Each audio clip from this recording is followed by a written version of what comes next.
C'est parti, Recording in progress. On ferme en les direct micros. sur les mugs. Voilà. Shalom, bonsoir à toutes et à tous. On est très contents, on se retrouve comme d'habitude avec le cours du Rav Eli Kling. Et je vous annonce deux choses. Premièrement, j'ai oublié le titre du cours parce qu'en fait, le Rav Kling, il fait souvent les mêmes cours, mais il change le titre. Ça, c'est la force du Rav Kling. Alors, c'est un peu la mort de Rachel, c'est les deux tribus de Yosef. Ça, c'est la première annonce. Et la deuxième annonce, ça va être un cours extraordinaire parce que moi, je l'ai écouté en vrai je crois, il y a 3 ans. Tu l'avais fait pour le petit garçon de Dina, Zichrono Livracha. Tu te Hein. rappelles? Ouais, Ah, non, mais tu l'avais il fait. y a deux cours différents sur le même sujet. C'est pas sûr que c'est le même. Tu me diras après, tu me diras à la fin. Bah, je te dirai. Bref, en tous les cas, ça va être un cours exceptionnel. Alors, attachez-vous. C'est parti. On va parler de Rachel et des deux tribus. Bechavod. Ok, très bien. Alors, la paracha de Vaïchi, qui est une petite paracha en fait, en nombre de versets, mais grande paracha en tant que, en tant que sujet traité et surtout de symbole. Vous savez que c'est la paracha où finalement Yaakov, avant de mourir, va bénir tous ses enfants. Et donc, on apprendra pour la première fois, on le verra après de nouveau à la mort de Moshe dans quelque chose qui sera un petit peu parallèle, mais là, on verra pour la première fois quelle est la spécificité de chacun des fils de Yaakov et finalement donc de ce qui va devenir des tribus à chaque fois. Sauf que ça occupe l'essentiel de la paracha. Alors, juste après, c'est donc la mort de Yaakov et puis la mort l'enterrement de Yaakov, le fameux enterrement qui est une véritable funéraille nationale pour l'Égypte, puisqu'ils vont ensuite jusqu'à Hebron pour l'enterrer là-bas. Et puis ça se termine par la mort de Yosef et de ses frères. Et c'est comme ça que se termine le livre de Bereshit, mais ça, vous le savez. Le truc, c'est qu'au début, avant d'arriver au brachot, qui forment donc le cœur même de la paracha, il y a deux rencontres importantes. Alors, il ne s'agit pas des premières rencontres entre Yaakov et son fils Yosef. La première grande rencontre entre les deux, la rencontre émouvante, a eu lieu déjà dans la paracha qu'on a lue le Shabbat dernier, paracha de Vaïgash. Mais cette fois-ci, il s'agit de deux autres nouvelles rencontres. Sans doute qu'il n'y a pas eu tellement de rencontres à part ces trois dont on raconte, dont on décrit l'histoire. Parce que sinon, ça serait dit plus ou moins. On a l'impression que vraiment, ce sont deux rencontres exceptionnelles et qu'il n'y en a pas eu vraiment beaucoup d'autres. En tout cas, la paracha commence par un descriptif de ces deux rencontres. La première, tout au début de la paracha, donc on nous raconte que les jours de Yaakov tendent à leur fin, Veikrevu Yemei Israël Amut, et il appelle de sa propre initiative Yosef. Et là, il lui demande, ouais, là, ce qu'on est en train de voir sur l'écran, c'est la deuxième rencontre, mais c'est pas grave. La première, je ne l'ai pas envoyée à Johan pour les Mekorot, mais bon, c'est le début de la paracha, on le connaît, c'est-à-dire que voilà, Yaakov dit, il a un souci, il dit voilà, je vais bientôt mourir, ça c'est clair, je sens bien que ça s'approche, et donc j'aimerais pas que tu m'enterres ici en Égypte, je voudrais que tu m'enterres à Hebron. Et Yosef lui dit, bon, ok. Et Yaakov lui dit, mais jure-le-moi. Il dit, bon, ben, je te le jure.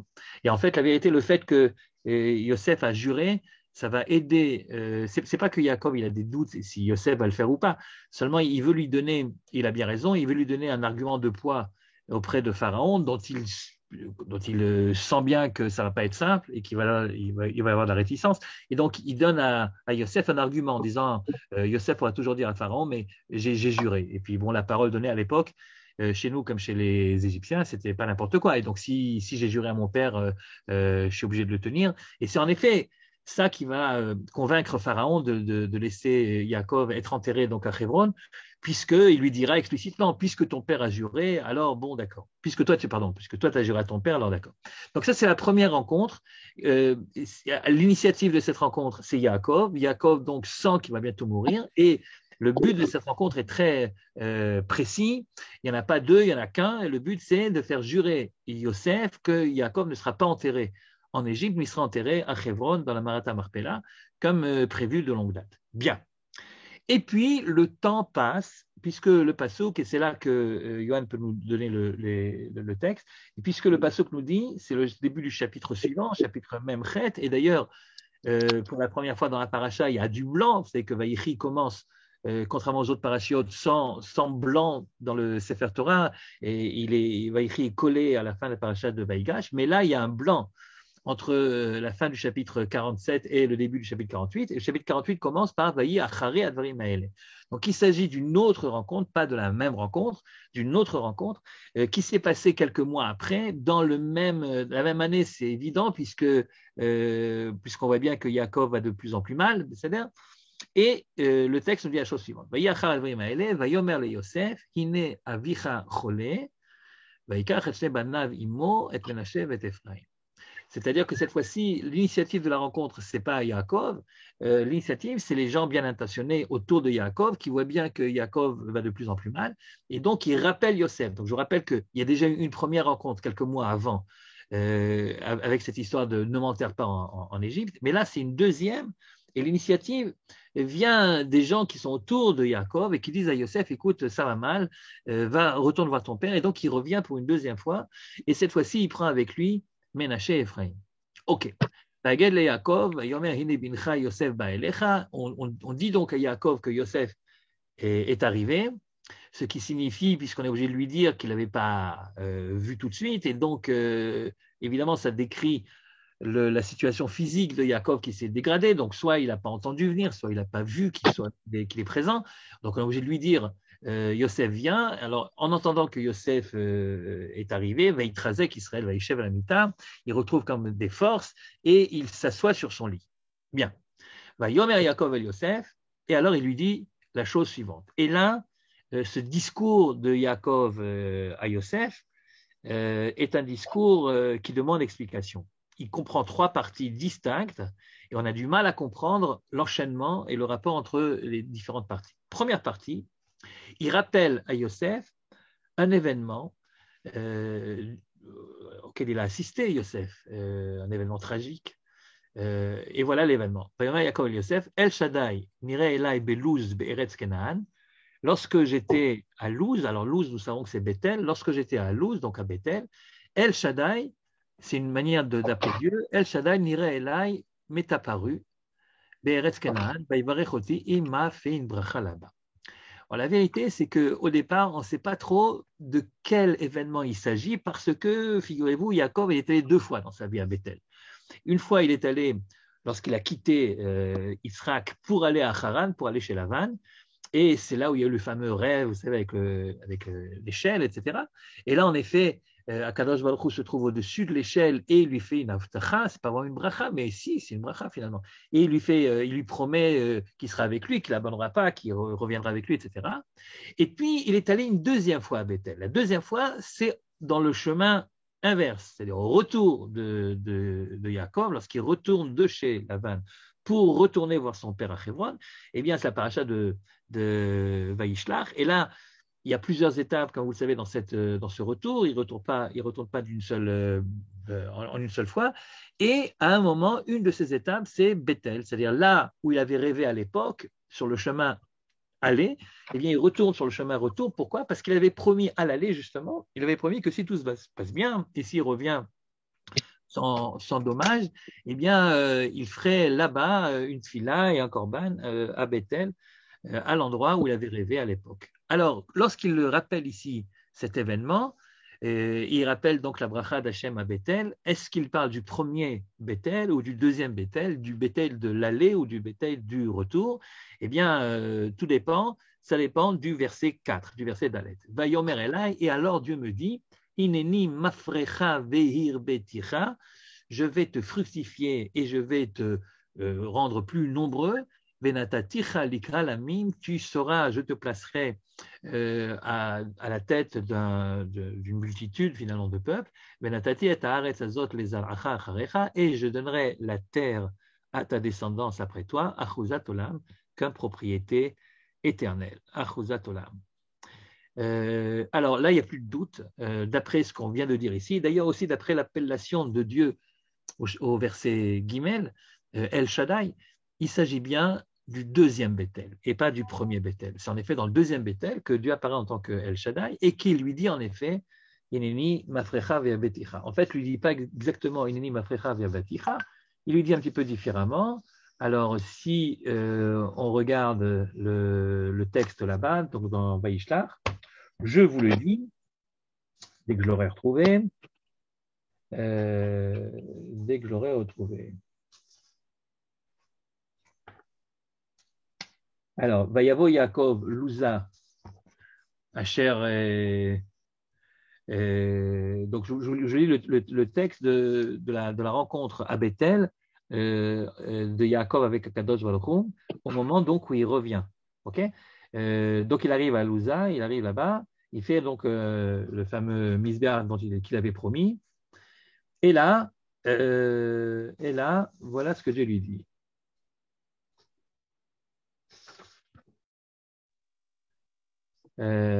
ויאמר לבית-אל וישב ויאמר יעקב אל ביתו ואת כל אשר עמו. d'accord, ok. וירא אלוקים אל יעקב עוד בבוא מיודענה ויברך אותו ויאמר לו אלוקים שמך יעקב לא יקרא שמך עוד יעקב כי מישראל יהיה שמך.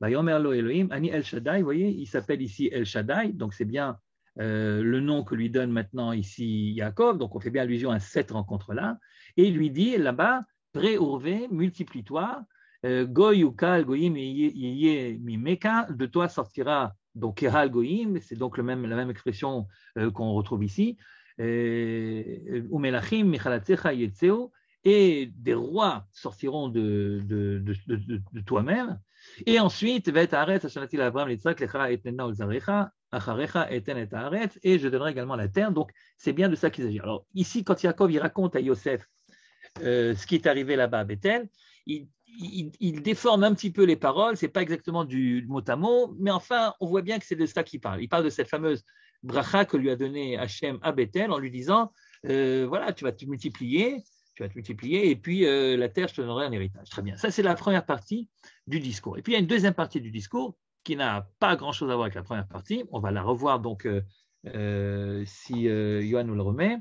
Et la deuxième partie, c'est au verset 5. Ve'ata shene banecha noladim lecha be'eretz Mitzrayim ad bo'i elecha Mitzrayima lihem. Ephraim umnaché qui reviennent veshimon yuli. Et bon, alors ça, c'est très nouveau, ça c'est un grand chidouche. La vérité, personne ne s'attendait à ce qu'ils disent une chose pareille. C'est quelque chose d'impressionnant, ce que dit ici Yaakov à Yosef, et qui va avoir des répercussions historiques importantes. Il lui dit, les deux enfants que tu as eus en Égypte, avant que je n'arrive en Égypte, c'est mes enfants. Ephraim et Menaché, qui Reuven, Shimon et Yuli. Pour moi, Ephraim et Menaché, donc tes enfants, c'est comme Reuven et Shimon, c'est pareil. Par contre, les enfants que tu pourrais avoir après, c'est-à-dire une fois que je suis déjà moi arrivé en Égypte, etc., si tu as d'autres enfants après, ça c'est autre chose. Ça, les Chaïou, ça c'est tes enfants, très bien. Mais quand il dit Al-Shem Achem Mikro Benachatam, c'est-à-dire ils hériteront de leur part en Eretz Israël d'après leurs frères, donc il parle de Ephraim et Menaché, il veut donc préciser qu'est-ce que ça veut dire pour lui, Ephraim et Menaché, comme Reuven et Shimon. Ça ne veut pas seulement dire que j'aime mes petits-enfants comme j'aime mes enfants, ça veut dire beaucoup plus que ça. Ça veut dire que lorsqu'on fera la division d'Eretz Israël en tribus et qu'on donnera à chaque tribu une partie d'Eretz Israël, eh bien, on divisera d'après le nombre total des enfants. Si on enlève Lévi, normalement, il devrait rester 11, puisque Lévi n'a pas d'héritage. Il devrait rester donc 11 enfants. Ben, finalement, non, il y en aura 12. Il y aura 12 parties, parce que pour moi, je compterai Ephraim et Menaché comme Reuven et Shimon. C'est-à-dire, au lieu de diviser ça dans le nombre de mes enfants et donner une part à Yosef, je donnerai 2 parts à Yosef, une part pour Ephraim et une part au nom de Menaché. C'est donc un truc très très significatif. C'est pas juste j'aime bien mes petits-enfants. Non, ça veut dire que pour moi, ils font partie des tribus. C'est-à-dire que Ephraim et Menaché, tout d'un coup, montent au stade de tribu. On n'a jamais vu ça pour les autres enfants. Les autres enfants sont eux-mêmes des tribus, mais pas leurs enfants à eux. Les petits-enfants de Yaakov ne sont pas des tribus, sauf les 2 enfants de Yosef. Bien. Et enfin, troisième partie de ce discours décidément surprenant, Va'ani bevoim mi Padan, et moi, en venant de Padan, c'est-à-dire en revenant de chez Lavan, Meta alay Rachel, Rachel est morte devant moi, be'eretz Kenaan, be'derech be'od kivrat eretz lavo Ephrata, donc en arrivant vers Ephrat, va'ekvera Sham, et je l'ai enterré là-bas, be'derech Ephrata, sur le chemin d'Ephrat.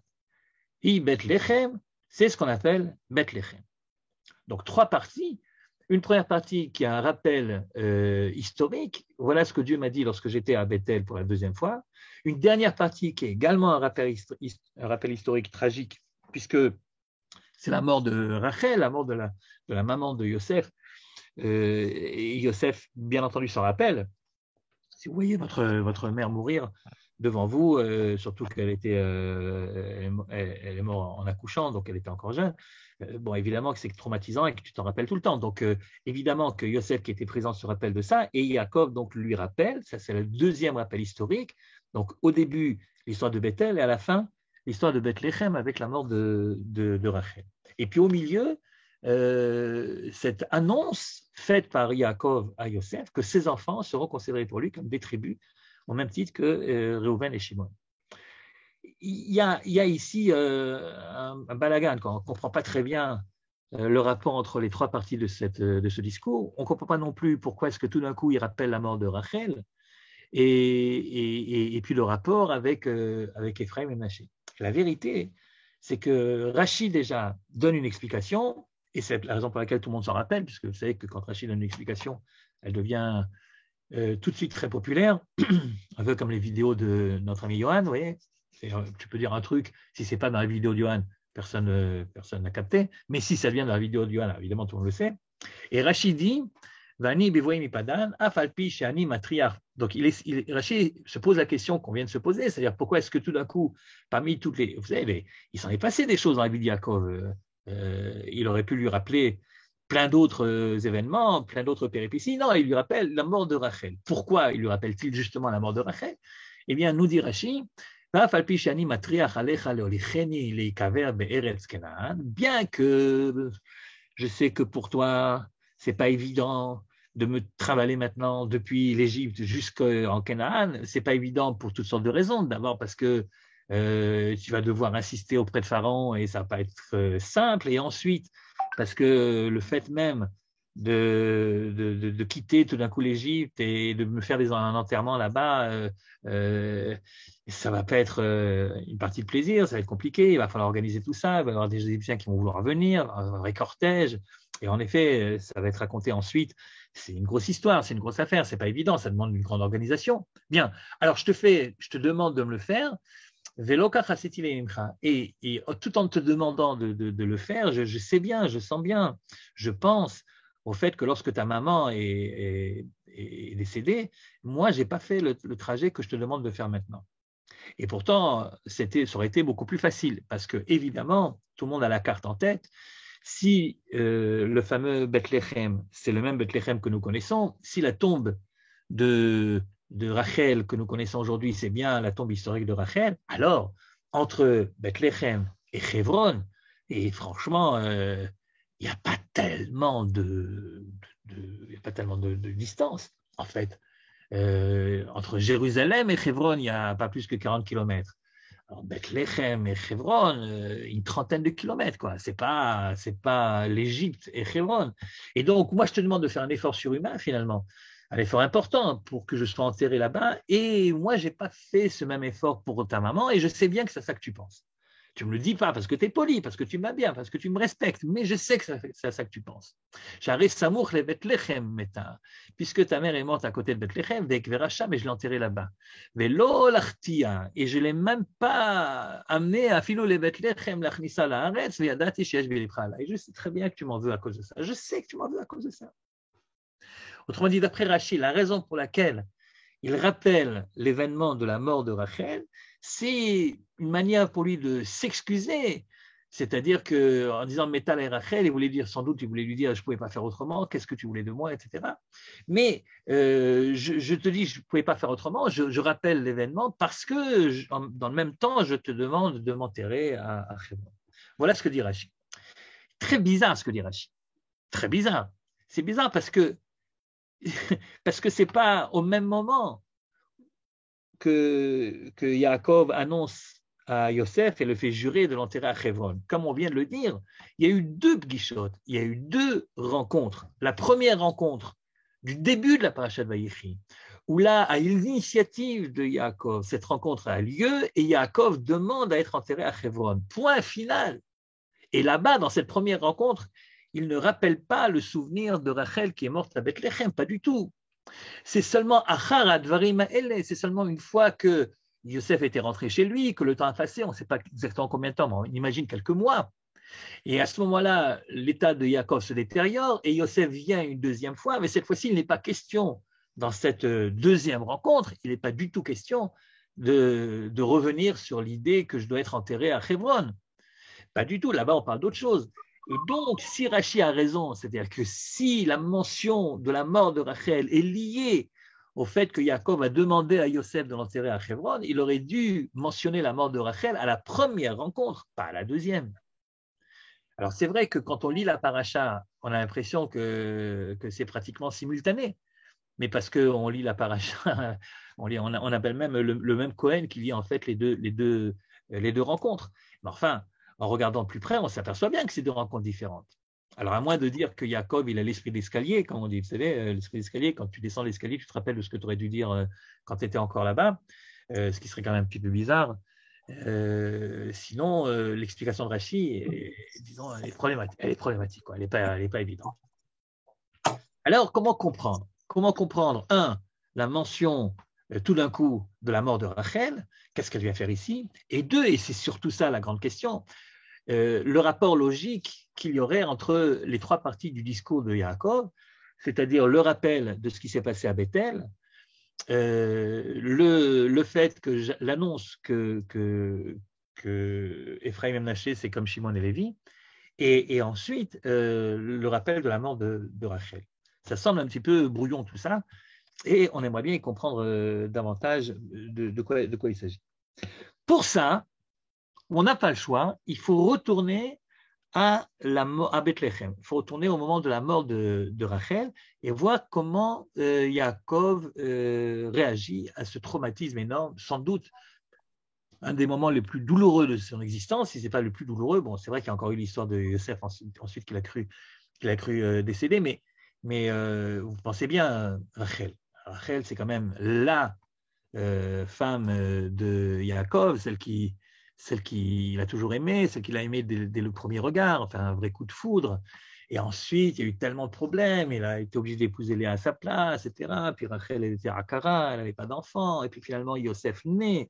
Et enfin, le deuxième enfant va naître aussi. Mais au moment où il naît, Rachel meurt, traumatisme. Alors regardons un petit peu de plus près la mort de Rachel et surtout la réaction de Yaakov à la dite mort. Baïsoumi Bethel, donc une fois qu'il a quitté Bethel, donc on revient dans la paracha de Vaïshlach, il a quitté Bethel avec cette fameuse double promesse dont on vient de parler, le El Shaddai qui lui dit tu auras plein d'enfants et puis tu auras Eretz Israël, très bien. Baïsoumi Bethel, Vaï Od Kivra Ta'aret la voix Ephrata, Vatel Ed Rachel, Vatekash Beladeta. Et ils arrivent donc à Ephrat, en vue d'Ephrat, et Rachel accouche, mais elle a des difficultés à accoucher. Alors, elle a des difficultés à accoucher, c'est un euphémisme. Hein. Ce n'est pas qu'elle a des difficultés à accoucher, c'est qu'elle est en train de mourir. C'est un accouchement très dangereux, comme d'ailleurs un nombre assez impressionnant d'accouchements de l'époque. Hein. À l'époque, l'accouchement, ce n'est pas une partie de plaisir. Et très souvent, soit la vie de la femme est en danger, la vie de la mère, soit la vie de l'enfant. Et ce n'était pas aussi systématique aujourd'hui, où en général, ça se passe bien, quoi, sauf cas exceptionnel. Non, mais vous comprenez, il suffisait que le gosse soit inversé, c'est-à-dire qu'il présente les pieds au lieu de présenter la tête, et puis c'était foutu, quoi. Pas question de faire des césariennes, etc. Et donc au moment où les difficultés les difficultés de la naissance deviennent très importantes, va tomer la hameyaledet, celle qui l'accouche, la meyaledet, la sage-femme, si vous voulez, qui l'accouche, elle lui dit Altiri, n'aie pas peur, qui gam ze lach ben. C'est la seule qui parle dans cette histoire-là. On verra plus tard lorsqu'on aura terminé de lire l'histoire, qu'il n'y a pas, d'autre dialogue. C'est-à-dire, c'est elle, la Mialédet, qui parle, et qu'est-ce qu'elle lui dit? Elle lui dit, n'aie pas peur. Ben, n'aie pas peur, n'aie pas peur. Elle est en train de mourir. Donc, on comprend bien qu'elle essaie de la calmer, de la rassurer. Et qu'est-ce qu'elle trouve à lui dire pour la rassurer? Ki gam ze lachben, car celui-ci, c'est également un fils pour toi. Ki gam ze lachben. Alors, c'est quoi ce gam? C'est quoi ce aussi? C'est sans doute allusion à l'accouchement précédent de Rachel, qui a eu lieu quelques années avant, puisque je vous rappelle que entre le moment où Yosef est né et le moment où Yaakov quitte Lavan, il s'est passé au moins 6 ans, sans doute un peu davantage, jusqu'à la naissance de Binyamin. Entre Yosef et Binyamin, il y a au moins 6-7 ans. Et donc, au moment de l'accouchement de Yosef, elle avait appelé Yosef Yosef. Pourquoi? Yosef Hachem li ben Acher, donne-moi un autre. J'en veux un deuxième. Un ne suffit pas. Em habanim semecha, comme dit le pasuk. Une maman, elle est heureuse quand elle a au moins 2. Mais un c'est pas beaucoup, un. D'autant plus que les servantes, qui n'en avaient pas beaucoup non plus, avaient eu chacune déjà 2 enfants. Et donc, Yosef, c'est bien gentil, mais au moment où Yosef naît, elle demande un deuxième. Et pendant les années qui ont suivi, elle n'en a pas de deuxième. Et donc, elle pense, la Mialédet, elle pense, parce qu'elle est gentille, elle pense que si elle lui dit maintenant qu'il gamze l'arben, ça serait donc une sorte de, ben tu sais, tu as attendu tellement longtemps, ben finalement, tu vois, ça arrive quand même. Voilà, lui aussi, c'est un fils pour toi, à part Yosef, voilà le deuxième que tu attendais tellement, ben voilà, il est là. Al-Tiri, tu n'as pas besoin d'avoir peur. Oui, mais vous comprenez tout ce qu'il y a d'ironique dans cette histoire-là, parce que la vérité, tous ceux qui sont autour d'elle comprennent bien qu'il s'agit cette fois-ci d'une question de vie ou de mort, et qu'il est bien possible que peut-être que l'enfant va naître, ouais, mais elle, non, elle ne va pas survivre à cela. Et donc, ce ne sera pas l'Arben, ce ne sera pas pour toi un fils, ce sera pour le monde un fils, ce sera pour son père, ce sera pour son frère un frère. Mais pour toi, ce ne sera pas un fils, puisqu'au moment où il sera là, toi, tu ne seras plus là. Et donc, l'Arben, ce sera pour toi, le Lach ici, il est très ironique, si vous voulez, bien qu'elle ne fasse pas ça pour lui faire du mal, bien sûr, au contraire. Mais bon, elle, Rachel, qui est évidemment consciente de ce qui est en train d'arriver, elle doit se dire, c'est ça, ouais, d'accord. Je crois que vraiment c'est à ça que j'ai pensé quand je voulais un autre fils. Je crois vraiment que je pensais à ça, que j'ai un deuxième fils, mais que moi, je ne puisse pas en profiter. Et au moment donc où son âme sort parce qu'elle meurt, Vatikra Shmo, elle a encore la force de lui donner un nom et elle l'appelle Benoni. Ce gosse qui vient de naître maintenant, elle, Rachel, l'appelle Benoni. Je vous rappelle que c'est les femmes qui, jusqu'à présent, les femmes de Jacob, qui ont toutes donné les noms aux enfants et jamais Jacob lui-même. Et la tradition, si vous voulez, continue malgré les circonstances tragiques, et c'est elle, donc la maman, qui appelle le gosse Benoni. Et Benoni, ça veut dire quoi? Et Benoni, ça veut dire, d'après les commentateurs, fils de Oni, c'est-à-dire Tsahari. Tsahari, ça veut dire mon malheur. Elle appelle son fils le fils du malheur. De Aviv, Karalo Binyamin. Mais son père l'appelle Binyamin. Est-ce qu'il l'appelle Binyamin tout de suite? C'est-à-dire, est-ce qu'il dit non, non, non, non, c'est pas Benoni, c'est Binyamin? Ou bien, pour ménager sa pauvre femme qui est en train de mourir, il garde son idée pour lui. Et c'est seulement une fois qu'elle sera morte qu'il appellera, qu'il dira à tout le monde d'appeler le gosse Binyamin, non pas Benoni. C'est pas très clair dans le verset. On suppose évidemment qu'il n'a pas commencé à se disputer maintenant avec Rachel, bien sûr. Donc elle l'appelle Benoni, mais lui dans sa tête sans doute, ou peut-être qu'il a dit à voix basse, peut-être qu'il a dit aux autres sans qu'elle l'entende. En tout cas, il a dit qu'il faut l'appeler Binyamin et non pas Benoni. Alors c'est quoi Binyamin? Binyamin, ça veut dire littéralement fils du Yamin. Yamin, ça semble vouloir dire la droite, c'est-à-dire le sud. Vous savez que souvent, la droite, c'est le sud dans les textes, comme dira Abraham à Lot, si tu vas à droite, je vais à gauche, etc. Au lieu de dire à droite à gauche, il dira il dira droite à gauche, mais en fait, il pense à sud et nord. Bon, Binyamin, ça serait le fils du sud. Le fils du sud, c'est le fils qui est né dans le sud, et les autres sont nés dans le nord, puisque les autres sont nés à Haran, donc là-bas, quelque part en Syrie, tandis que lui, c'est un fils d'Eretz Israël, lui, il est né en Eretz Israël. C'est plus joli que fils du malheur.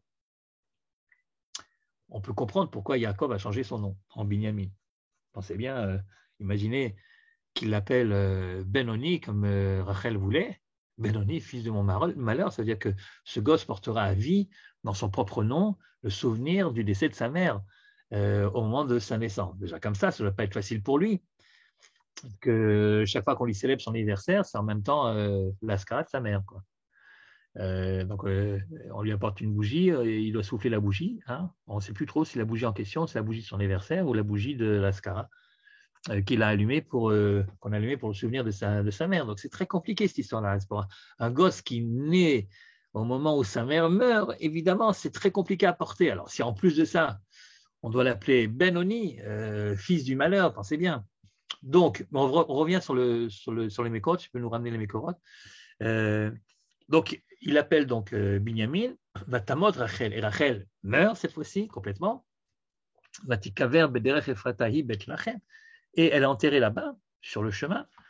Vayatsev Yaakov Matseva, et Yaakov érige un monument, une Matseva, Al Kvurata, au-dessus de son tombeau, Hi Matsevet Kever Rachel Adayan Hazeh, et c'est la fameuse Matseva qui se trouve sur le kever de Rachel jusqu'à aujourd'hui. Jusqu'à aujourd'hui. C'est curieux quand même, cette réaction de Yaakov. Et j'allais dire cette non-réaction de Yaakov. Yaakov ne dit rien. Yaakov ne pleure pas.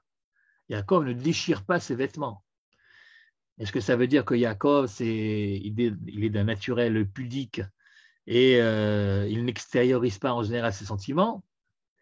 Certainement pas. On connaît Yaakov. Yaakov est quelqu'un qui, au contraire, est certainement celui des patriarches qui extériorise le plus. Rappelez-vous, lorsque, un peu plus tard, on lui racontera que son fils est mort, il a été dévoré. Vaikra Yaakov Simnotav, il va déchirer ses vêtements. Vayasem sak bemotnav, il va porter un sac autour des reins. Vaitabel albno yamim ravim, il va porter le deuil pendant des jours et des jours. Il refuse d'être consolé. Et il dira qui ered el bni avel sheola. Si c'est comme ça, autant que j'en finisse avec moi-même, je porterai le deuil de mon fils jusqu'à ma tombe, et il n'arrêtait pas de pleurer. Donc Yaakov, c'est quelqu'un qui montre à quel point il est touché par ce genre de drame. Et puis, bon, même si ça n'avait pas été le Yaakov que nous connaissons, le Yaakov qui s'est énervé contre Lavan, le Yaakov qui dit en général ce qu'il pense, etc. C'est Rachel, c'est sa femme chérie, sa femme aimée. Et ce silence impressionnant de Yaakov au moment de la mort de Rachel demande explication. Alors, il fait une matseva. Mais tu pourrais dire quelque chose, tu pourrais faire un kaddish, tu pourrais dire quelque chose. Tu pourrais déchirer un vêtement, enfin voilà. Et ce silence donc étonnant de Yaakov, comment l'expliquer? Une première explication possible, que j'aime beaucoup, c'est de dire qu'il avait pas tellement le choix que de se réfugier dans le silence. Le silence, finalement, c'est ce qu'il y a de mieux lorsque tu as peur de parler. Parce que, quoi dire? Si tu commences à pleurer de manière comme tu voudrais bien, comme tu le ressens, si tu laisses tes sentiments s'extérioriser et tu pleures et tu déchires ton vêtement et tu cries sur Rachel, Rachel, Rachel, comme tu vas crier plus tard sur Yosef, Yosef, Yosef. Qu'est-ce qu'on va penser et qu'est-ce que toi tu penseras de toi-même? Que ce jour-là est un jour de deuil. Mais la vérité, ce jour-là, ce n'est pas seulement un jour de deuil, c'est aussi un jour de joie parce que Binyamin est né. Et tu ne peux pas ne parler que du deuil alors que tu viens d'avoir un fils et que évidemment, ça te procure la joie d'être papa à nouveau. Vous savez qu'il y a une halakha qui est très difficile lorsque, nous dit la halakha, lorsque quelqu'un est né, normalement, il y a une bracha à faire. Chez Rianou, d'une part, ou alors mieux encore à Tov, Bermétive, au moment de la naissance. Et puis, il nous dit la halakha, et qu'est-ce qui se passe si jamais ta femme meurt au moment où ton gosse naît. Elle meurt en couche. Alors, tu fais Shechianu ou tu fais pas Shechianu? Et la réponse est tu fais Baruch Dayan Haemet et puis tu fais Shechianu. C'est-à-dire qu'il n'y a pas d'autre possibilité. Tu dois faire la part des choses. D'un côté, une tristesse infinie pour le drame, mais de l'autre côté, si tu n'accentues que le drame, ça risque de porter atteinte à la joie que normalement devrait te procurer la naissance d'un enfant et le remerciement, la gratitude envers Hachem. Et puis pour le gosse également. Alors d'un autre côté, si tu pars dans des réjouissances comme on le fait d'habitude lorsqu'un gosse naît, alors c'est un manque de cavote pour ta femme qui vient de mourir. Et pris, si vous voulez, dans le feu de ces deux sentiments contradictoires, il se réfugie dans le silence. Il préfère faire une matseva dans un silence absolu, sans rien dire. Et puis au moins, il ne sera pas déchiré par qu'est-ce que je dois dire dans de telles circonstances. C'est une première réponse. Je trouve cette réponse très jolie parce que finalement, c'est vrai que très souvent, on ne sait pas trop comment exprimer les sentiments et on a peur de dire des bêtises, quoi. Et le fait de rien dire du tout, c'est peut-être ce qu'il y a de mieux à faire. Je ne veux pas comparer ce qui n'est pas comparable, mais on a souvent reproché, certains ont reproché à l'État d'Israël d'avoir décidé qu'au moment de se rappeler de la Shoah, on décide de faire 1 minute ou 2 minutes de silence, en disant que finalement, il y a peut-être d'autres manières de marquer le respect qu'on doit pour la tragédie, pour les victimes, les innombrables victimes de cette Shoah. Je préfère le silence, moi, personnellement. Je ne vais pas développer maintenant l'histoire de cette minute de silence tellement impressionnante que nous vivons tous et à Yom HaShoah et une semaine après à Yom HaZikaron, mais la vérité, il y a des fois des choses qui sont tellement dures à dire que tu as peur de dire des bêtises, quoi. Qu'est-ce que tu veux dire? Tu veux dire quoi? Chaque chose que tu essaieras de dire sur ce qui s'est passé, ce qu'on fait d'habitude pour essayer de trouver une explication qui en général apaise le cœur de celui qui a perdu un être cher. Alors on essaie de lui expliquer que finalement c'était fait pour ci, c'était fait pour ça, et qu'il n'a pas souffert, ou finalement il sera notre Mélitio cher. Enfin, c'est tout ce qu'on dit d'habitude dans ce genre de circonstances. Oui, mais quand il y a un événement aussi indicible, aussi impensable que ce qui est arrivé à notre peuple à cette époque-là, qu'est-ce que tu veux déjà dire sans blasphémer? Qu'est-ce que tu veux déjà dire sans blasphémer? Soit tu blasphèmes Dieu lui-même en essayant de le justifier, soit tu blasphèmes si on peut s'exprimer comme ça, soit tu blasphèmes les victimes. mais c'est très compliqué de dire quelque chose. Alors tu sais quoi, ne dis rien. Et donc finalement, à part toutes les autres raisons pour lesquelles je trouve que cette minute de silence est particulièrement bien appropriée, mais enfin, à part tout ça, c'est pas le moment d'en parler, mais il y a quelque chose de noble, si vous voulez, de beau dans ce silence, qui est un silence qui est pas, c'est pas un silence échappatoire, c'est pas je me réfugie dans un silence. Ce refuge, c'est un refuge qui est choisi, qui est conscient, qui est voulu. Je préfère le silence plutôt que dire des choses que je risquerais de regretter. Et je pense que Yaakov se trouve en effet à l'intérieur de cette tempête, comme il disait Victor Hugo, cette tempête sous un crâne, où il a d'un côté la joie d'avoir sauf le 12e enfant, et d'autre part, dans ces circonstances tellement tragiques, ne dis rien. Fais une matseva et tais-toi. C'est la première réponse. Et puis, il y a une deuxième réponse, et c'est là que j'en viens à notre texte. Il y a une deuxième réponse, et on la comprendra, cette deuxième réponse, que lorsqu'on fait en effet le rapport avec ce que dit ici Yaakov avant de mourir. Donc, il rappelle la mort de Rachel. Et pourquoi est-ce qu'il rappelle la mort de Rachel? Parce que juste avant Bethléem, juste avant Ephrata, il y a eu Bethel. Et à Bethel, Dieu lui dit préourvé, dans ces termes-là, c'est-à-dire multiplie-toi. Vous savez, quand Dieu veut dire à un de nos patriarches, je ferai de toi un grand peuple, tu auras une grande descendance, eh bien, il dit, je ferai de toi un grand peuple et tu auras une grande descendance. C'est comme ça qu'il parlera à Abraham et à Yitzhak. Et tout le monde comprend bien qu'il ne s'agit pas obligatoirement d'avoir maintenant, dans 10 ans ou dans 15 ans, je ne sais pas, des dizaines d'enfants, aussi nombreux que les étoiles du ciel. Il s'agit évidemment d'une promesse à très très long terme, c'est-à-dire le jour viendra où tu auras une multitude d'enfants, mais pas demain. Oui, mais alors à ce moment-là, on le dit comme ça. Tandis que ce que Yaakov entend à Bethel, c'est formulé d'une manière très très différente. C'est de l'impératif. C'est pas une bracha, c'est pas une promesse, c'est un impératif. Pré urvé, c'est-à-dire reproduis-toi. Reproduis-toi, c'est comme pour vous que Adam a entendu au moment où il a été créé et qui signifie réellement fais des enfants. Bah, tu auras un jour des enfants, fais des enfants.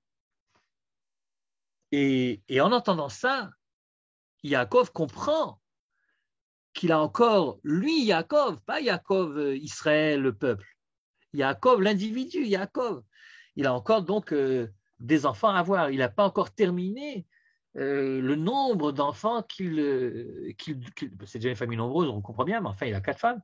Il a encore d'autres enfants qui devraient venir, au moins un. De quoi peut-il s'agir? De quel enfant il peut s'agir? Certainement pas de Binyamin, puisque Binyamin est déjà en route, si vous voulez. Quand on arrive à Bethel, Rachel est évidemment déjà enceinte, donc il ne s'agit pas de Binyamin. Donc de quel autre enfant? D'un autre enfant, d'un 13e. Et ce 13e enfant, avec qui peut-il donc l'avoir? Certainement pas avec Léa ou avec Bila ou avec Zilpa, qui, bien plus âgées apparemment que Rachel, n'ont plus d'enfants depuis très longtemps, elles. La seule qui est encore enceinte, la seule qui donc est encore en âge d'avoir des enfants, c'est Rachel. La preuve, elle est enceinte. Et donc, lorsqu'il entend à Bethel préové, pour Yaakov, de quoi s'agit-il? Il s'agit d'une promesse qu'il aura, lui, Yaakov, encore des enfants. Avec qui? Avec Rachel. Et avec qui d'autre? Et juste après Bethel, il arrive donc à Bethléem, à Ephrat, et là, Rachel accouche, sauf qu'en accouchant, elle meurt. Et puisqu'elle meurt en accouchant, tout à coup, Yaakov se dit, alors c'est quoi ce préové? Qu'est-ce que c'est que cette promesse que je ne pourrai plus accomplir? Les autres femmes ont passé l'âge, et puis il n'est pas question d'épouser évidemment une 5e, et donc la seule possibilité c'était Rachel, mais elle meurt. Alors qu'est-ce que Dieu voulait dire en disant préové? Si vous voulez, on est ici en présence non pas seulement d'un dilemme, comment je dois m'exprimer par rapport à l'événement d'un côté tragique, de l'autre côté joyeux, qui sont apparus les deux événements en même temps, dans la même naissance, dans le même accouchement. Mais il s'agit bien plus que ça, il s'agit d'un problème de Emouna. Il s'agit d'un problème d'Emouna, c'est-à-dire Dieu me promet quelque chose il y a à peine quelques jours, et puis je m'aperçois finalement, quelques jours après, que c'est absolument impossible, ça ne va pas se réaliser. Le temps passe, et non seulement, évidemment, Yaakov ne peut pas avoir d'enfant supplémentaire avec Rachel, qui vient de mourir, mais en plus, l'enfant qu'il a eu avec Rachel, celui-là disparaît. On est loin du préouvé.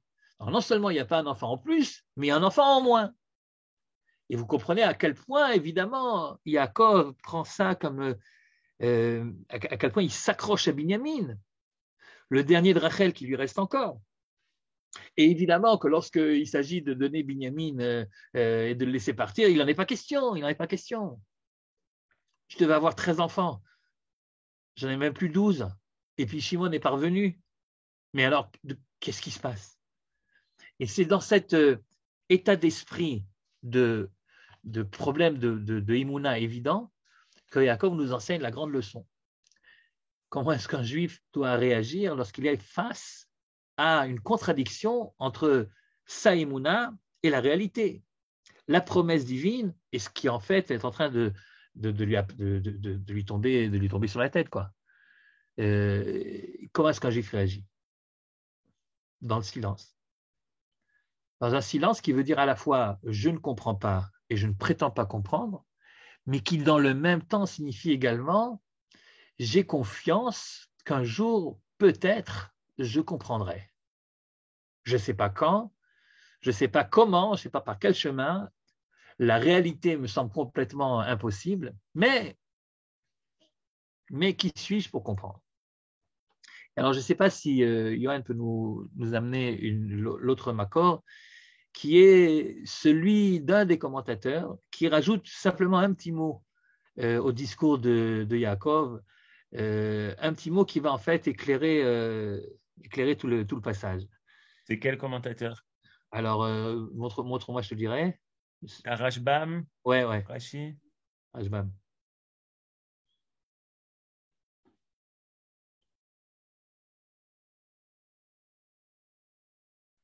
Ouais, non, c'est pas celui-là, l'Afka. Bon, Rashbam, il essaie également Non, c'est pas Rashbam, c'est après, regarde après. Radak? Non plus. C'est Continue. tout. Ah non. Non, voilà, Rassag. C'était Ravi Sadiagon, ouais, c'est lui que je parlais. Vani bevoim ipadan. Ouais. Regardez ce que dit Ravi Sadiagon. Vani bevoim ipadan. Et moi, lorsque je suis revenu de Padan, et comment est-ce que le passage continue? Vani bevoim ipadan, meta elai Rachel. Ok, Rachel est morte. Et qu'est-ce qu'il fait Rassag? Il rajoute juste un mot. Il ne faut pas lire Vani bevoim ipadan. Et moi, lorsque je suis venu de Padan. Il faut dire Aval ani bevoim ipadan. Mais cependant, pourtant, lorsque je suis rentré de Padan, et c'est en fait ça qui donne l'explication de notre texte qui était un petit peu obscur. Avec ce petit aval rajouté, vous savez que quelquefois le vav, qui veut dire en général et, peut également signifier cependant et pourtant, et voilà. C'est-à-dire, en fait, Dieu m'a promis d'avoir des enfants en plus, alors que ce qui s'est passé, c'est le contraire. Je revenais de Padan Aram, j'arrive à Ephrat, et c'est là que Rachel meurt. Et donc, en disant, et pourtant, voilà ce qui s'est passé, il essaie d'expliquer à Yosef ce que Yosef a dû avoir beaucoup de difficultés à comprendre. La décision de Yaakov que Ephraim et Menaché, ça soit pour lui comme Reuven et Shimon. Et là, on commence à comprendre de quoi il s'agit. Yaakov ne s'attendait plus à revoir Yosef. Peut-être dans le subconscient, peut-être dans quelque chose, une sorte d'intuition inexplicable, comme disent certains midrashim ou certains commentateurs possibles. Mais enfin, au niveau, en tout cas, de la conscience de Yaakov, Yosef est mort. Et il le pleure parce qu'il est mort. Et puis tout d'un coup, il est plus mort. Mais non seulement il n'est pas mort, non seulement il retrouve Yosef, mais comme il le dira lui-même, moi je croyais que tu étais parti, et finalement, non seulement je te retrouve, mais tu as en plus 2 enfants. Et tout d'un coup, ça fait tilt chez Yaakov. Tout d'un coup, il pense avoir compris le fameux préorvé qui lui trottait dans la tête depuis si longtemps et dont il ne trouvait pas l'explication logique.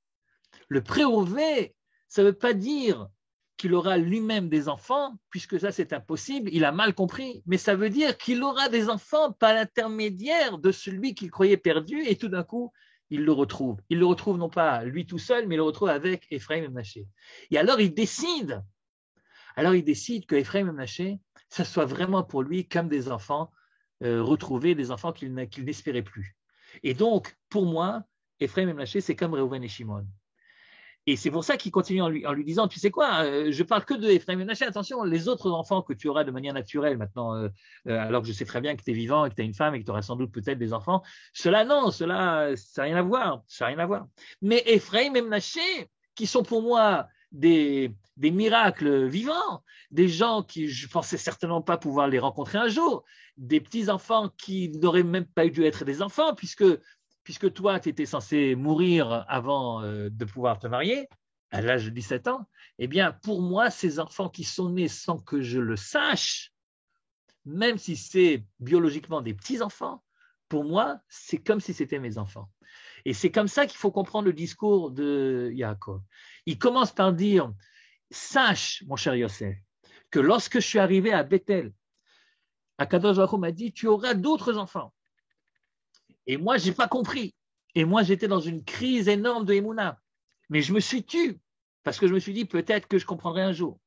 Et là, tout d'un coup, je te retrouve, toi, avec 2 enfants, Ephraim Menaché qui reviennent mes Shimon. Et quand il dit ça, je suppose qu'il a dû regarder Yosef et que Yosef le regardait bizarrement en disant, mais pourquoi tu fais ça?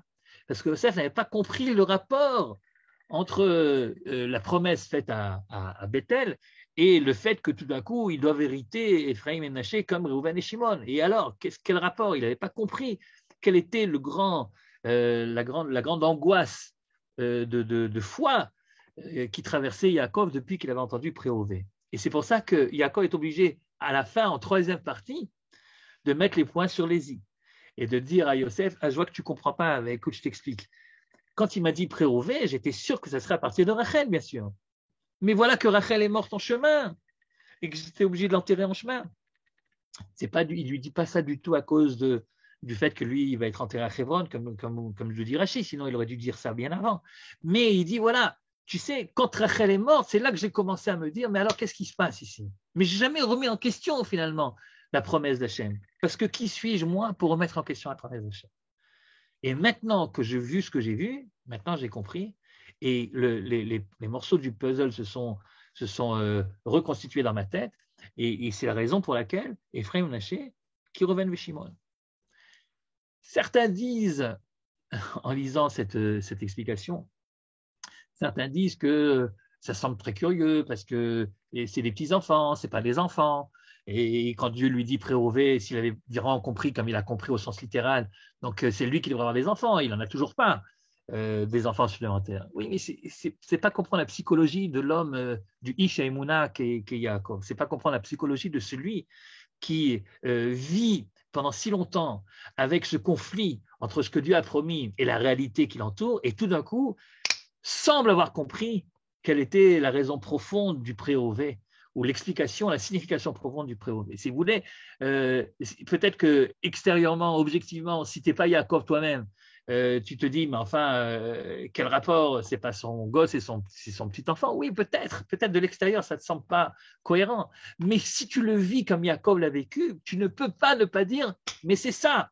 C'est évidemment ça que Dieu m'avait promis. Préové, c'est-à-dire j'aurai encore des enfants, encore des tribus d'Israël qui sont encore appelées à naître. Et ces tribus-là, finalement, elles sont nées, mais je ne savais pas. Et c'est pour ça que je pensais qu'il y aurait peut-être un problème. Mais je savais au fond de moi-même que certainement qu'il y a une solution. Et cette solution, je la vois maintenant. Et je te remercie, Yosef, de m'avoir donné cette possibilité d'interpréter le préové de telle sorte que ce ne soit plus en contradiction avec la Emouna. Et c'est pour ça qu'il lui dit à ce moment-là, qui Rouven, Shimon et Yuli, et c'est pour ça qu'il rappelle la mort de Rachel, qui était en effet le début de son problème, de son dilemme au niveau de la Emouna, mais qui vient d'être résolu au moment où il a retrouvé et Yosef, et Ephraim, et Ménaché. Je trouve cette explication particulièrement percutante, d'abord parce qu'elle explique à nouveau le silence de Yaakov. Le silence de Yaakov. Si vous voulez, on a donné deux explications au silence de Yaakov au moment de la mort de Rachel. D'abord, le fait qu'il ne sache pas trop comment décider quel sentiment doit avoir le pas sur l'autre, et donc il préfère ne rien dire. Ça, c'est d'une part. Mais d'autre part, c'est un silence qui provient également d'un embarras, l'embarras de l'homme croyant qui ne voit pas autour de lui la possibilité que cette croyance se réalise et donc qui ne sait pas trop quoi en dire. Et au lieu de récriminer, au lieu de dire certainement Dieu m'a dit n'importe quoi et qu'il n'est pas capable de tenir ses promesses, etc., comme aurait dit n'importe qui, vient Yaakov et dit écoute, je ne sais pas, je me tais, je me tairai autant de temps qu'il le faudra et j'espère pouvoir un jour comprendre. Et c'est une très forte leçon de Himouna, évidemment. Et souvent, ça nous arrive également, finalement, peut-être pas à cette hauteur-là, mais vous savez, des fois, il se passe des choses, tu es persuadé que, à l'échelon national, par exemple, tu es persuadé qu'on vit une période particulière de Kibbutz Galuyot, de Géoula, etc. Et puis, tout à coup, il se passe un truc, tu te dis, qu'est-ce que c'est que cette histoire-là? On est en train de reculer, et tu ne sais pas. Et au lieu de tout laisser tomber en disant, si c'est comme ça, il n'y a plus rien qui compte, il n'y a plus d'émouna, il n'y a plus de promesses, il n'y a plus rien, etc. Tu te dis, regarde, je comprends peut-être pas tout, attendons un petit peu. Et quelquefois, j'allais dire souvent, mais quelquefois, avec le temps, avec une perspective un petit peu plus historique, les choses s'enclenchent de manière harmonieuse et on arrive de nouveau à harmoniser la émouna que nous avons avec la réalité qui nous entoure. C'est la grande leçon de Yaakov, ce Ish Ma'amin jusqu'au bout, qui n'a jamais remis en cause les promesses et qui attendait simplement très patiemment que celles-ci se réalisent. Voilà.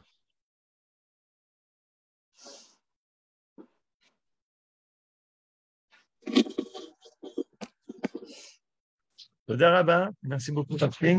Est-ce qu'il y a des questions? J'étais à l'heure, là, Johan. Ah ouais, il est au top, là. T'as vu? Moi, il suffit de me le dire, hein. Moi, je fais ce qu'on me dit, moi. Ouais.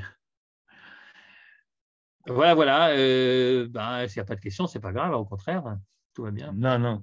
Moi, j'ai des questions. D'accord. Ah, Oui, dis-moi, c'est ça que j'avais dit à l'époque, non? Non, non, tu avais fait un autre cours. Voilà, d'accord, ok. Myriam, tu as une question? moi j'ai une question. Oui, Evelyne. Alors, pour revenir à ce que disait Rachid, donc Yaakov pense que Yosef lui en veut. Alors ça colle plus là. Pourquoi ça colle plus? Ça colle plus parce qu'il n'a pas de raison de lui en vouloir.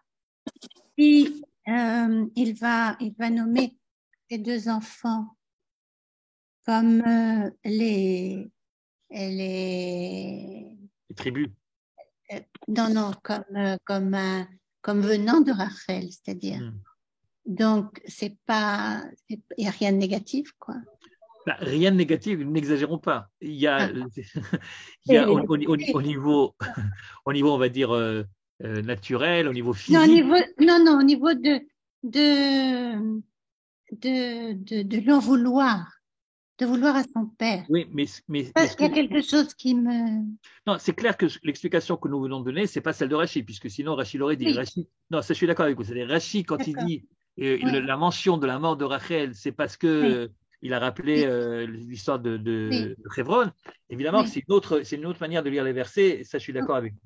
Mais malgré tout, si vous voulez, dans le fond, même en disant ce que nous on a dit, on peut comprendre que Yaakov pense que Yosef lui en veut, tout simplement parce que elle n'a pas été enterrée à Hebron et que jusqu'à aujourd'hui, vous allez à Marpella, c'est quand même la chose qui vous marque tout de suite, c'est de voir que parmi les 7, il en manque une.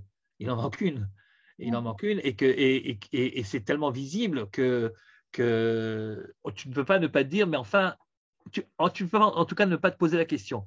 Qu'est-ce qui ça aurait coûté à Yaakov d'arriver jusque là-bas? Et la vérité, c'est que, bon, c'est un autre chiot, je crois que c'est de ça que j'avais parlé à l'époque, là où Johan fait allusion.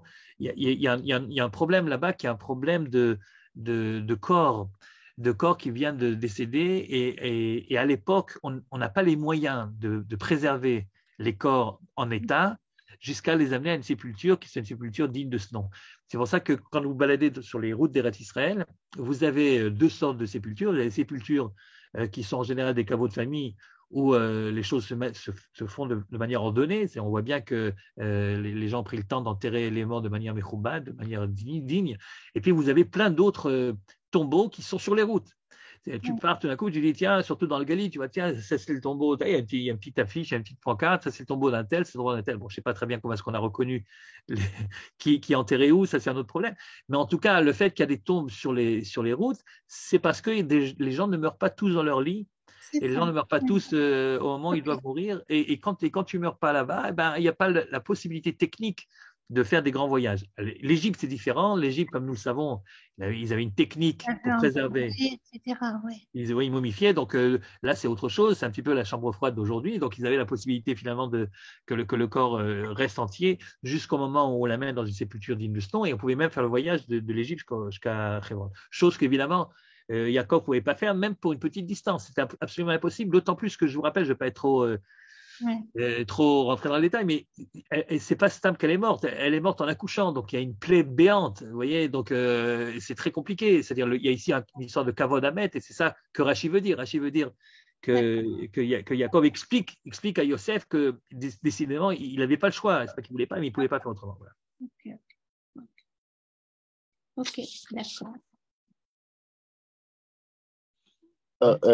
Rav Kling, Shalom Aleichem. J'aurais une question. Akadosh Baruch Hu, dans Parashat Vaïgash, promet à Yaakov de le faire remonter en Israël. Ouais. Oui. Et alors, pourquoi il a besoin de faire jurer Yosef de l'enterrer à Hebron? Il remet en doute la parole d'Akadosh Baruch Hu? Parce que vous pensez que chaque fois qu'on reçoit une promesse divine, après, il faut se croiser les bras et rien faire pour essayer de faire en sorte qu'elle se réalise? Non, mais on a vu par exemple qu'avec Yosef, quand il demande à les chansons Ah, mais de le ça, rappeler à Pharaon, on lui fait payer hein, ça, c'est une bonne ça. question, justement. C'est ça la question, c'est pas le contraire. C'est-à-dire lorsque vous faites ce que vous pouvez, ce qu'on appelle les shtadlout, pour que les choses s'arrangent de la manière à laquelle ça doit s'arranger et que vous essayez de faire en sorte que ça marche, c'est pas là que vous êtes dans le problème. Là, vous êtes dans le chemin normal que si vous êtes malade, vous allez voir le médecin. Vous ne dites pas, mais Dieu m'a dit, je vais vivre, alors je vis. Non, tu fais ce qu'il faut pour. Et c'est comme ça qu'on a toujours été éduqués. La vraie question, vous avez raison, c'est peut-être pas le moment d'en parler, c'est un peu compliqué. La vérité, j'ai pas une réponse entière, en tout cas, satisfaisante jusqu'au bout. Mais c'est vrai que c'est très bizarre cette histoire-là qu'on dit à Yosef, mais enfin, tu n'aurais pas dû demander à les chansons, je n'aurais pas dû demander à la chanson, et pourquoi pas? Et pourquoi je ne pourrais pas? Et on lui en veut à cause de ça. Alors peut-être certains disent que, j'ai vu le Khazani, je parle de ça, et certains disent que le problème, c'est qu'il a eu confiance dans des gens qui ne méritent pas la confiance. C'est-à-dire qu'il n'a pas eu suffisamment de présence d'esprit de savoir, ce n'est pas le fait même qu'il ait fait intervenir quelqu'un, c'est le fait qu'il n'a pas fait intervenir les bonnes personnes et qu'il s'est laissé entraîner par un type qui sort de prison et qui a un type haut placé, un politicien finalement, qui est haut placé. Ben, la première chose qu'il fait en sortant de prison, c'est d'oublier tout le chapitre prison de son existence et de tourner la page une fois pour toutes. Il aurait dû le savoir, d'autant que c'est un Égyptien, que les Égyptiens n'ont pas une très bonne presse chez nous dans le Tanakh au niveau de est-ce qu'on peut avoir confiance en eux ou pas. C'est pas vraiment les gens les plus fiables de ce côté-là. Et donc, certains disent que c'est ça son problème. Mais vous comprenez qu'il y a, que si on prend dans le pshat du drach, c'est-à-dire si on se dit mais il n'aurait pas dû, ça pose problème. Et on n'a jamais vu ça, que chez nous, on doit compter sur le miracle, etc. Oui. Même, excusez-moi, Rav King, cette réponse n'est pas si satisfaisante que ça, parce que à qui voulez-vous qu'il se fie dans une geôle égyptienne? C'est à qui va demander? Au prince à qui vous Vous avez voulez raison, je vous ai dit que je suis d'accord avec vous, j'ai pas de réponse. J'ai pas une réponse entièrement satisfaisante à la question. Je suis comme vous très étonné du fait qu'on en veuille à Yosef d'avoir essayé de faire quelque chose. Ouais. Je ne vois pas très bien pourquoi on lui en veut à cause de ça. Je suis d'accord, j'ai un problème avec ça. Mais vous comprenez, le problème c'est ça, c'est pas le contraire. Le contraire, c'est ce qu'on voit tout le temps dans le Tanakh. Évidemment qu'on doit faire ce qu'il faut pour essayer de s'en sortir nous-mêmes. Oui, bon, quand on l'entend de la voix de Dieu directement, ouais, voilà quoi. C'est pas non plus. On a une promesse, enfin, c'est une assurance vie quoi. C'est un peu. Une assurance vie, une assurance vie. Qu'est-ce que Dieu a dit à Yaakov? Qu'est-ce qu'il lui a dit à Yaakov? Il lui a dit je te ramènerai. C'est-à-dire, d'abord, ça ne veut pas dire qu'il le ramène tout de suite après sa mort. Il peut lui ramener comme Yosef des années après. C'est pas ce qu'il veut, lui, Yaakov. Il veut Oui, c'est vrai. D'accord. Il veut pas être enterré tout de suite. J'achète. Ouais. Et pour ça, il est obligé d'intercéder. Et puis, on voit bien que ça ne s'est pas fait tout seul. Quoi. Ouais. Chazak ou Baruch. Merci. Je voudrais poser une question. Oui? Ouais. Oui, non, je voulais savoir pourquoi on préconise que les autres ne pouvaient pas accoucher, que Léa et Bilha et les servantes ne pouvaient pas accoucher. Elles étaient tellement plus âgées que... Apparemment, oui. Puis de toute façon, on voit bien qu'elles n'ont pas accouché. Mais ça fait des dizaines d'années qu'elles n'ont pas accouché. C'est-à-dire, Yosef était le dernier, ok? Yosef est le dernier. La dernière qui a accouché avant Yosef, c'était Issachar et Zvouloun, donc au moins 1 an ou plus avant la naissance de Yosef. Et Yosef, de Yosef jusqu'à Bethléem, il s'est passé des années. 6 ans. 6 ans jusqu'au moment où il a quitté Lavan. Maintenant, après, je ne sais pas combien de temps il est resté à Shrem, etc. Donc, la vérité, à partir du moment où une femme qui avait l'habitude d'avoir des enfants n'accouche plus, par exemple, regardez Léa. Léa, elle a eu 4 enfants. Et puis après, elle s'est arrêtée. Vata'amod miledet, après Yehuda. Et donc, on considère déjà que Issachar et Zvouloun, c'est déjà quelque chose de miraculeux, que normalement, elle était déjà stérile. Alors, à plus forte raison, une fois que les choses sont terminées, c'était terminé. Lui, il savait très bien, Yaakov, en regardant autour de lui, qu'il n'y avait pas de 36 possibilités à part Rachel. Personne n'était tombé enceinte depuis des années, quoi. Si vous avez une femme depuis 7-8 ans... C'est pas parce qu'il voulait absolument que ce soit avec... Rachel. Que c'est par Rachel que ça doit passer. C'est possible également, oui. Non, mais je pense que plus prosaïquement, il n'y avait pas tellement d'autres possibilités, mais sans doute qu'il aurait préféré que ça soit pas Rachel. Ouais. Dernière question. J'ai pas compris pourquoi c'est uniquement les deux fils qui sont nés avant que Yaakov rencontre à nouveau Yosef C'est ça tout le qui truc. sont pris Ouais. et pas les autres. J'ai pas si Mais compris. si, justement, c'est ça tout le truc. C'est pas que Yaakov est étonné de voir que Yosef peut avoir d'autres enfants. À partir du moment où il retrouve Yosef et que les choses se font de manière naturelle, c'est l'air très bien. Donc il a d'autres enfants. Mais ces enfants à lui, c'est ces enfants qu'il a eu pendant cette période de crise de foi, cette période de crise de Emouna. C'est-à-dire cette période où il pensait qu'il n'avait plus d'enfants possibles et que tout d'un coup, il les retrouve. Et là, il comprend que ce qu'il vient de retrouver maintenant, c'est ça que Dieu lui avait dit, t'en auras d'autres. Après, c'est déjà autre chose. Après, c'est la vie normale. Mais c'est la période où lui, il était en problème de Emouna, qui est cette période où tout d'un coup, il a des enfants. Et c'est pour ça que c'est seulement ces deux-là. D'ailleurs, il dit, c'est les deux enfants que tu as eus avant. Après c'est autre chose. Ouais. Parce que je ne m'y attendais pas, parce que pour moi, c'est un miracle. C'est Voilà, la réponse à sa crise de foi, en fait. Voilà sa réponse à sa crise de foi. Exactement.